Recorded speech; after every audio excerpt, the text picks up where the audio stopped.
Today we're going over how to set up your budget rifle. I've done videos in the past of budget builds and setups and going over the breakdown of them, but this is the first time I've done a how to set it up. So we'll start with a blank rifle and then we'll go over the steps of what you want to add from there. So this was an Anderson manufacturing rifle. I got it on sale for $360, which is wildly budget friendly. Then the optic setup, which is a Tacticon armament, got that for $250, and then a Tacticon armament flashlight with the tape switch along with it was sub $150, and then the grip and slate black road covers were about 20 bucks each. So you're looking at a little less than $800 for this whole setup, which is very good value for what you get here. So first I'm gonna go over a couple of the sponsors of the video and want to thank them for the support they show me, and I would love it if you guys would show them some support. It's very easy to skip this part of the video, and I'm trying to figure out ways to make this work a little bit better, but I can't do what I'm doing here without them. Their support allows me to give you guys all this content for free and be able to get you more of it and more quality videos as well. So Brownells is a massive supporter of the channel, and I cannot thank them enough for everything they do. So please show them some love. Howitzer Clothing, they donate 5% of proceeds to charity, which is awesome. They donated millions of dollars to charity, and I have my own t-shirt with them as well, so you can pick one up and help support the channel. And then there's a link in the description for those. We'll go over a couple of the more here later in the video. Gonna try to break this up a little bit so it's not so much all at one time, but let's get right into the actual breakdown of this build and what to do. I've done videos of going over some different budget setups, but in this video, we're gonna be going over how to set up your budget rifle. So we've got an assortment of different products here. We've got an Anderson AR-15 here. This was $369, so it is very budget friendly. And then we've got a couple different optic choices. You got red dot magnifier, LPVO, a couple different flashlights, grip choices. We're going to probably somewhat mirror this rifle. So this is a PSA Saber. This is a budget to mid-tier rifle with this setup. So we're gonna mirror kind of this same style real quickly. So let's first go over our optic and choose that. We've got some Tacticon armament optics. These are on the budget side. I have not personally tested these yet, so that's why I would like to put one of these on this gun and test it all together to let you guys know what I think. But I just want to throw a couple different budget things together. So we're going to go ahead and choose the optic. So we'll put that where we want to. This is a quick detach, and throw that on. And then we'll throw the magnifier on there. So now very quickly we have our optics set up. So now we're gonna move down to the next thing, which is gonna be our flashlight. This is another Tacticon armament. I got a couple of their products in that I wanted to do testing on, so we're gonna go with this one. This is an HRT tactical flashlight. It has everything internal, has this little guy right here to be able to articulate it. This one comes with a clicky tail cap, or you can also use a tape switch, which is what we're gonna use for this. So first thing I always do with any kind of accessory, especially these kinds, is we're gonna add some blue Loctite. I picked this up from Brownells. You just wanna throw a small dab. I used to think, it's not that big of a deal, I don't need it.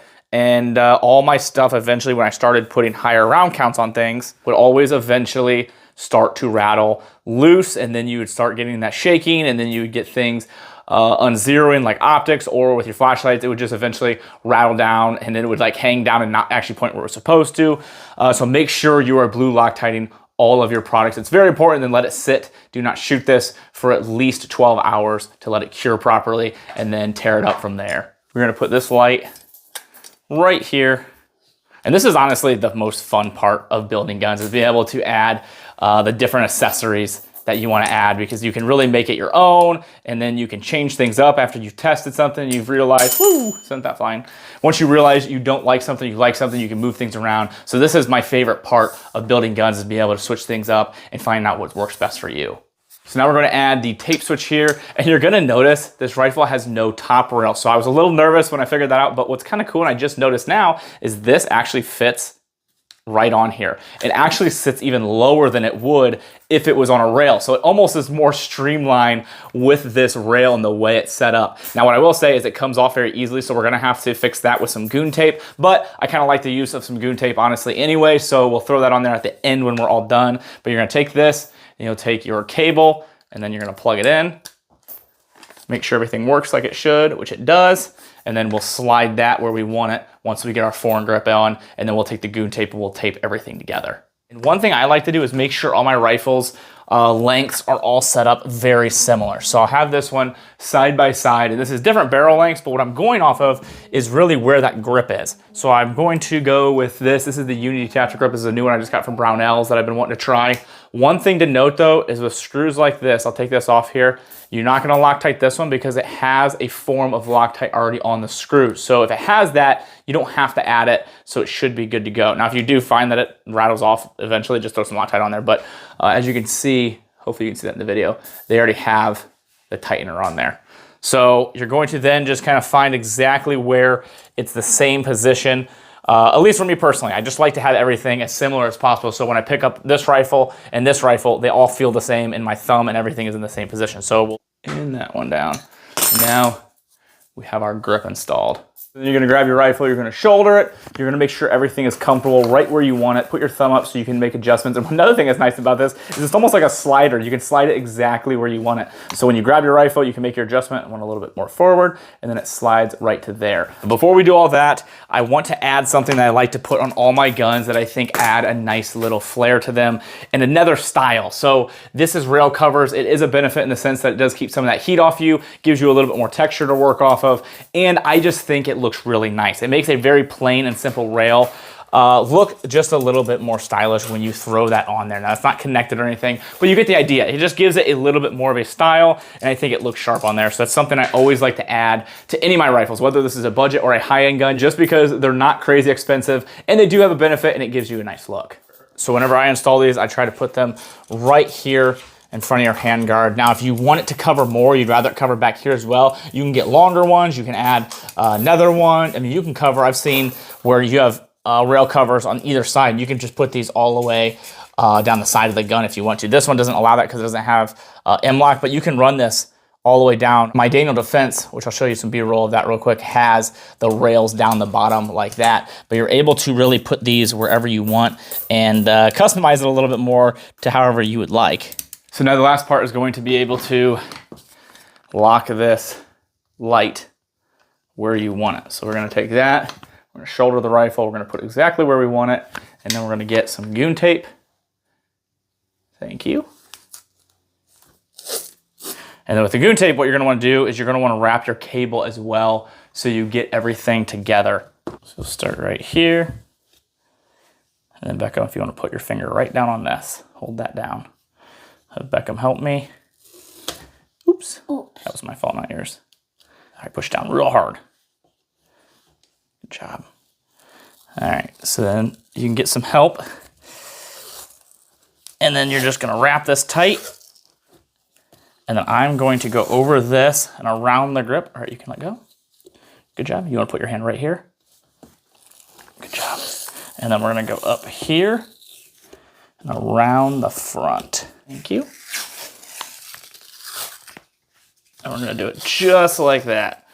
So then we'll pull this off. So then you're gonna take this and put it right there on the side.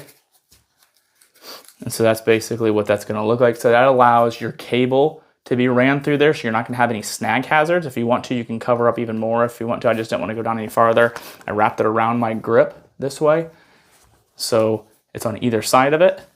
And then right up here, I'm still able to articulate my flashlight if I want to, but it gives me a little bit more of a texture and it locks all that light and everything in place where I want it. Another big supporter of the channel is Locks & Company. These guys make some phenomenal hair product, body product, lip balms, shampoos, conditioners, body scrubs, beard oils, all the things. And the ingredients are phenomenal. It's things you actually want to put on your body. Also making my own hair product through them as well. You guys can pick that up when that is released. But just want a big thank you to them. So show them some love and use code Tactical Advisor to save some money on that order. I hope this video was able to help you in your search for a more budget-friendly rifle. You know, budget builds do have a great place. I have a handful of these and I like to show off some different styles, different price ranges to be able to help you guys make a decision of what you want to do. Now, these higher end guns are fantastic and I always recommend getting quality parts, and if you have the funds and the financial ability to buy the good stuff from the start and not waste your money. But if all you can afford is a certain price tag and one of these guns falls into that, there's nothing wrong with starting with this and then moving up to a nicer gun.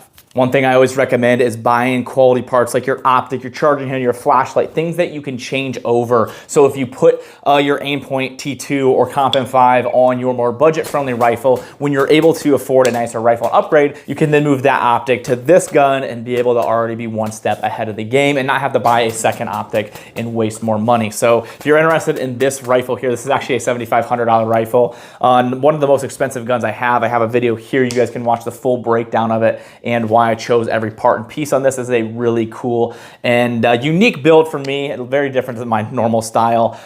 This one's also a very nice higher end gun that I have that I really like. This is a Cobalt Kinetics. But my goal is always to be able to help you guys make a better purchase decision. I want you guys to be able to spend your money in the right way and not waste it. When people go in to get their budget rifles, they end up spending more money than the people that just buy the good quality stuff from the start. There's nothing wrong with getting a budget rifle. It is a great place to start, and it's a great place to train and practice and be able to put more money into the training aspect of it and getting comfortable with your gear and get used to this platform, because everything you train with a budget rifle is going to transfer over to this because it's the exact same thing. Yeah, there's a couple different parts that are a little bit different. The quality control is different, but as a whole, they're very, very similar. So everything you train and practice with your budget setup, you're gonna be able to transfer over and be able to use these when that time comes that you wanna put the money towards something a little nicer. There's a terrible trend in our community of putting people down and making fun of them, of their builds and projects instead of uplifting. We as a community need to get a lot better at constructive criticism. But anyway, we're getting a little off track. Another supporter of the company is Tecto Knives, is a knife company I've been using for a while at work and on the daily, and they've been great knives for me. I'm a big fan of their automatic knives. I just did a giveaway